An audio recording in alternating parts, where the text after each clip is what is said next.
Hello together. Work-life balance is a big word and in everybody's mouth, especially now in the time of Corona, where many people are working from back home. And a lot of people are still at work and have a lot of stress. This is supposed to be not so.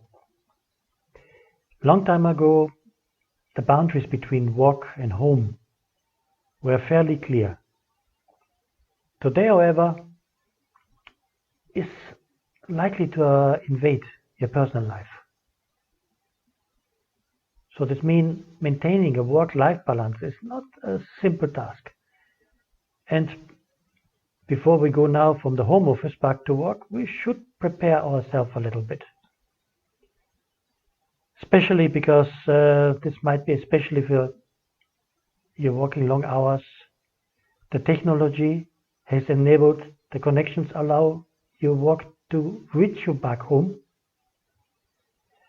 And so you have a blur between professional and personal boundaries. So there is a work balance very difficult possible, but a few steps to make it easier. Not that you are married to work, but I would say one of the steps is don't take your grudges from back home to work. But there nobody has anything to do with it. If you're angry about the work, solve the problem. But the problem solving at work is not done by being angry, being aggressive, being loud. A please and thank you. It helps a lot and goes a long way. If not, you are the one suffering it and your employer is suffering it. Because you have to do with fatigue. You cannot work productively because you are not concentrated. Your health will be also affected. And out of this, you will have to sit there more hours in the office or you have to carry your work back home. And if you have to carry your work back home, what does it mean? Your private life will suffer again. So it's better to strike a better work-life balance. As long as you're working, juggling the demands of career and personal life, who will lose? Personal life? Work? Or both? Mostly both.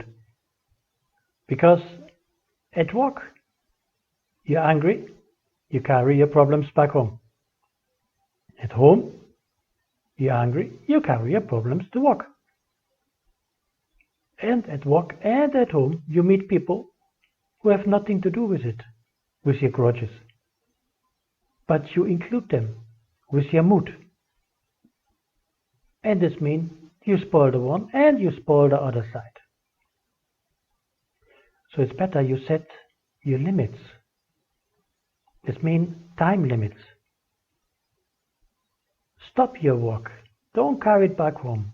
Make a schedule how you can continue your work on the next day successfully.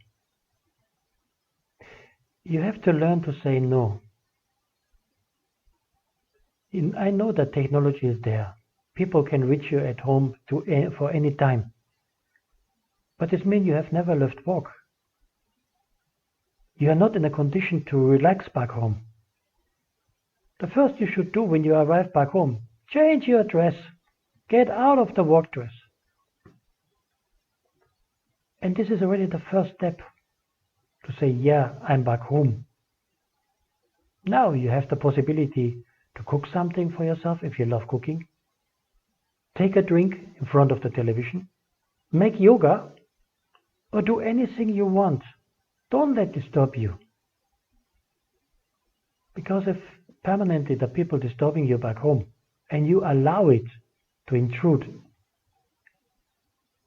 then you have the problem that you become stressed throughout the time at work and back home. And you're thinking back home already about the problems awaiting you the next day. Where does it end up?